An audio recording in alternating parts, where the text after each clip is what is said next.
Hi everyone, it's Justin with Bizhaven, and today we're going to talk about what should be done if an employee is to test positive for COVID-19.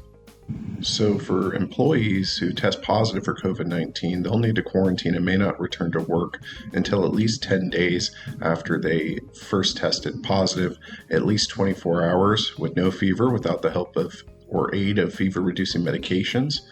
And of course, all other signs and symptoms of COVID 19 are improving. So keep in mind loss of taste or smell that can carry on for weeks or months after having COVID, but that doesn't need to delay the end of their isolation.